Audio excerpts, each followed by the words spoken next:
Many art educators seek to implement a curriculum in their classroom that utilizes an anti-racist, inclusive, or critical pedagogy. For this course, I decided to create a visual journal in which I explored the interactions of class and race and the implications for art educators, students, and pre-service teachers. The following readings inspired this journal: Race and Art Education by Craigie and Acuff, Unequal Childhoods by Annette Lareau, The Open Art Room by Purty and Sands, and Caste, The Origins of Our Discontents by Isabel Wilkerson.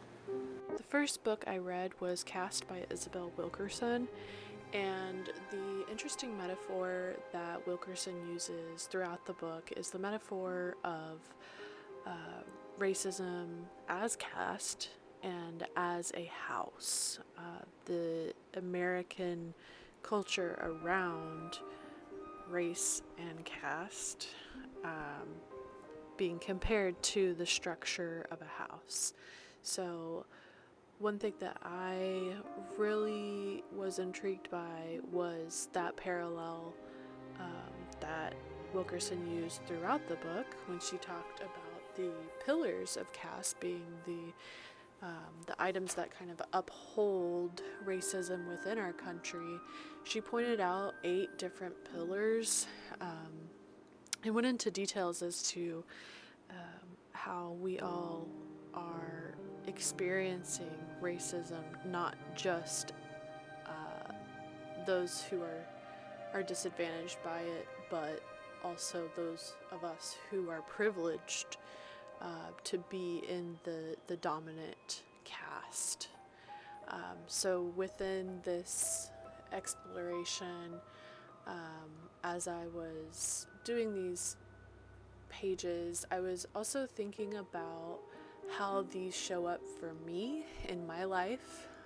I spent a lot of time thinking about my inheritance of ideologies, of wealth and of privilege, but also the different ways in which I could challenge those things. The next book I read was Unequal Childhoods by Annette Lareau, and this book I was really hoping to get a good, strong perspective of a class analysis and how that applies to children and education.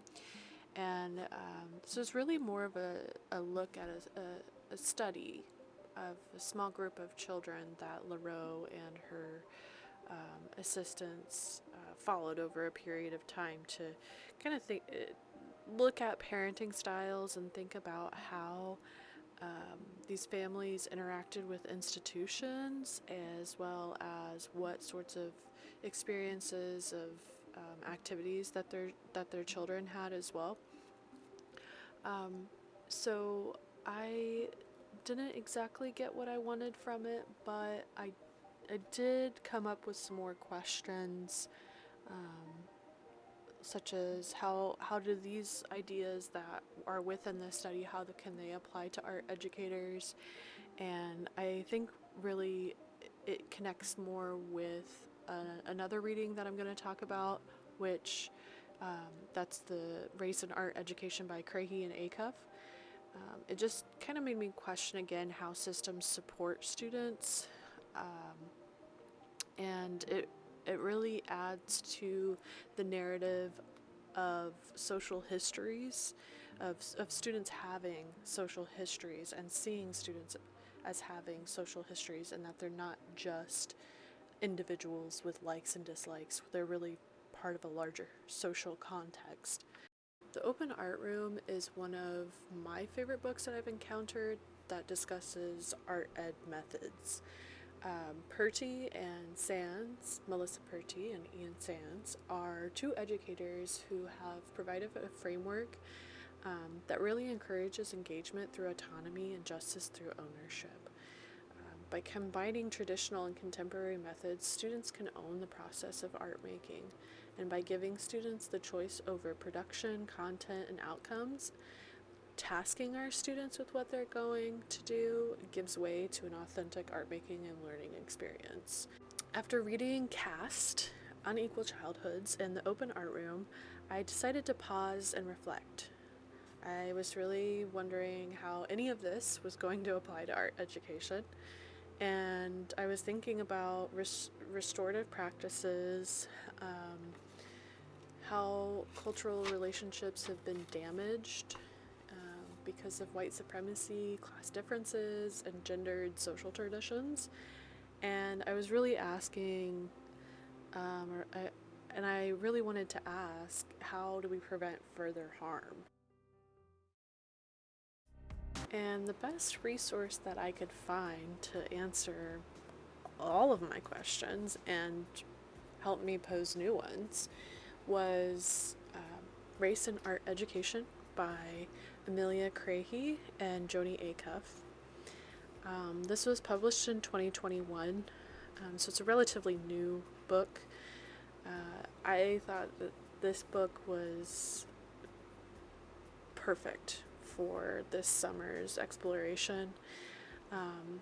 The how-to is really, more often than not, missing in discourse surrounding race and class and gender. And I think that's because, and Crahy and Acuff present this as well, that the discourse is often around prejudice and not actually systemic oppression. So the how-to is really framed eloquently, concisely, succinctly in race and art education. And there's some simple beginning goals, and those are discussed within the first chapter. And I think it's definitely worth the read for any art educator who is wanting to do the work of anti-racism. The questioning of dominant narratives is an overarching theme within the book. So for those who are hesitant or resistant to anti-racist work, I would still recommend this, with the recommendation that they also go through the first couple of chapters to confront some of those long-held or inherited beliefs. In total, what I've found is that a lot more research and a lot more instruction around how art educators can question common narratives, long-held beliefs, and really see themselves as contributing to a larger social context needs to be done. So that's really where I am currently. I think a lot of the readings and questions that I've encountered this summer has created a foundation for what I hope to explore as I move forward through this doctoral program and through future research.